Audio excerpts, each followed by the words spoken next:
ايه رأيكم يا حلوين؟ ايه رأيكم في اكلتنا النهارده؟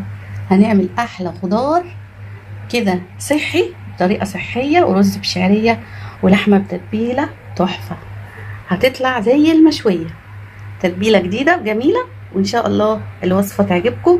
وبسرعه بسرعه، ما بتاخدش وقت معانا، والسر اللي بيسوي اللحمه بسرعه هتعرفوه في الفيديو.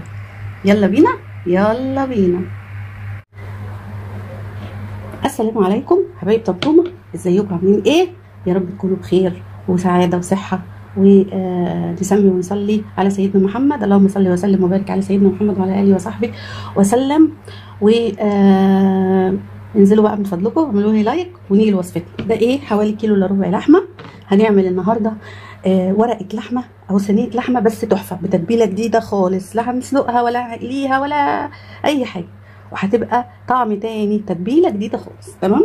انا كده مقطعاه بالشكل ده زي ما انتم شايفين. دول يا حبايبي حوالي 5 طماطميات وبصلتين كبار كده. هنبتدي هضرب افرم البصل ده كويس في الكبه والطماطم وارجع لكم تاني. طبعا يا حبايبي انا فرمت البصل في الخلاط، حطيت له شويه ميه كده صغيرين، لاني انا عايزاه ناعم قوي عشان انا هعصره وهاخد الميه بتاعته، فالكبه مش هتنعمهولي بالشكل ده. طبعا حبايبي اهو انا صفيت البصل، وده التفل طبعا مش هنرميه، هنخليه، ودي الميه اللي انا عايزاها. برده هضرب الطماطم في الخلاط ونرجع نصفيها. حبايبي بقى مكان كده ما كنا بنصفي البصل هنحط الطماطم. طبعا انت ممكن تضربيها تبشريها بالمبشره عادي، تعمليها في الكبه، بس في الخلاط بتبقى ناعمه قوي، وهو ده اللي احنا عاوزينه. هنصفي بقى الطماطم بالشكل ده. بعد ما صفينا الطماطم كده هنحط عليها ميه البصل اللي احنا صفيناه، وهنحط عليها بقى ايه، دي معلقتين فلفل اسمر ومعلقه ملح وشويه روزماري كده صغيرين ناشف او لو فريش، ومعلقه بهارات لحمه اللي هم 7 بهارات هنحطهم كده، ودول عصير ليمونتين، وديت معلقه عسل اسود، عندك عسل ابيض ماشي، سكر ماشي.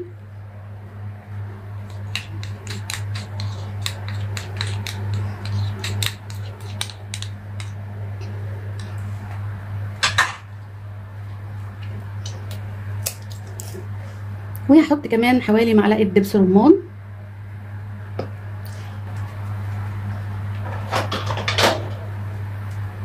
وديا ايه حبايبي، ديا حبايه كيوي، حبايه كيوي انا فرماها بالشكل ده اهي. وطبعا الكيوي هنا اما تحطيه بيساعد على تسويه اللحمه بسرعه جدا، وخشوا على النت او على جوجل هتلاقوا الكلام ده. هصفيها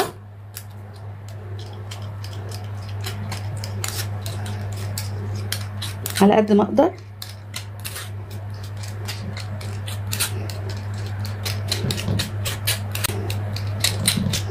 كيوي من الحاجات الاساسيه في تسويه اللحمه. اي حاجه عايزه تسويها بتاخدش وقت معاكي، ما تكملش ساعه او ساعه مثلا، حط لها كيوي.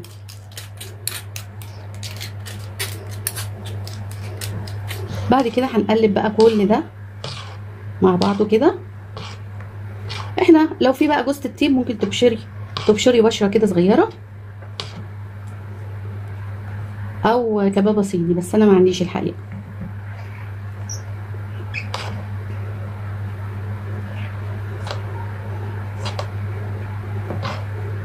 بعد كده هنجيب الصينيه بتاعتنا، نرص بقى فيها اللحمه كده، وهننزل بقى بالتتبيله الحلوه اللي احنا عملناها دي على اللحمه بتاعتنا بالشكل ده.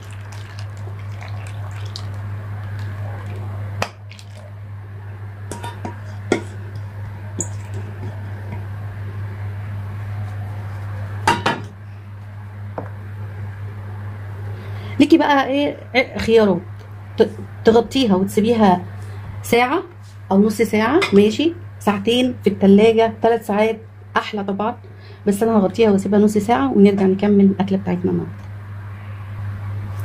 بعد ما سبت اللحمه حوالي نص ساعه، وممكن تعمليها على طول على فكره، هحط كده بس شويه معلقه سمنه كده بس،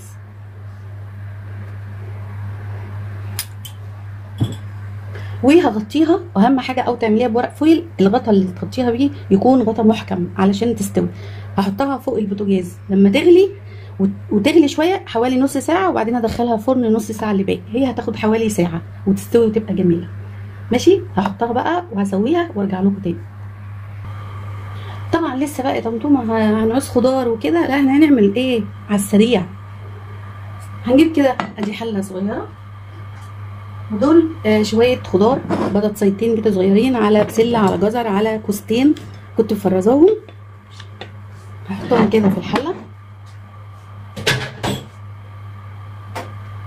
والبصل الجميل اللي احنا خدنا الميه بتاعته، طبعا ده هيبقى صحي جدا، مفيش تقليه ولا اي حاجه. هنحطه كده على الخضار البصل بتاعنا. وطبعا انا ايه، ما قلتلكوش ان انا كنت حايشه من التتبيله بتاعه اللحمه. انا كان ممكن احط الخضار مع اللحمه، بس انا مش عايزه اللحمه تاخد طعم الخضار، عايزاها تطلع طعم المشويه. هنحط كده، حطينا التتبيله، هنحط بس كده معلقه سمنه صغيره كده،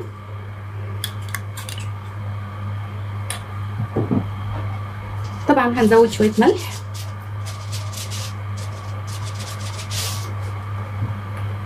والتتبيله فيها الملح بتاعها وفيها كل حاجه. هحط لها بس شويه ميه كمان،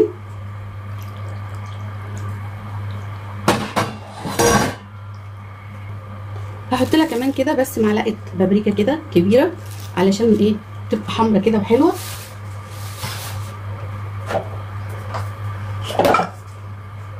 ونص معلقه كمون. اسهل من كده مفيش.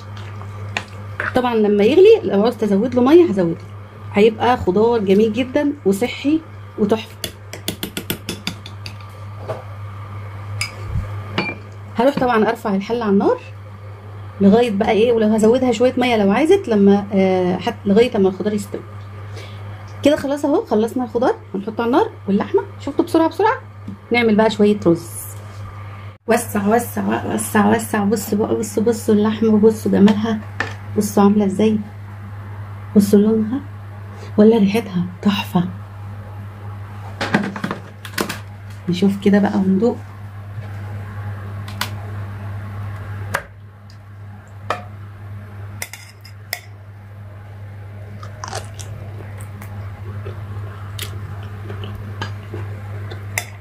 خطير يا جماعه، طعمها رهيب.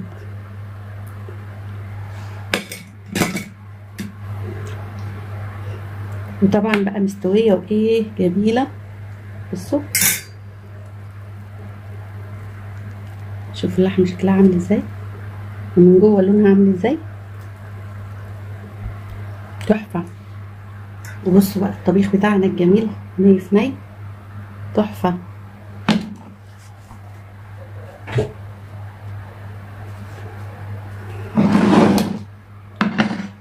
عرفنا بقى حبه الرز بتاعتنا.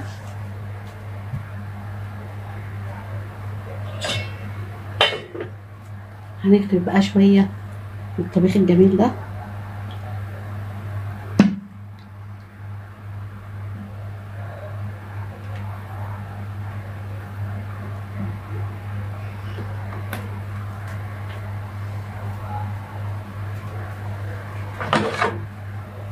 هنغرف بقى اللحمه بتاعتنا الجميله دي كده.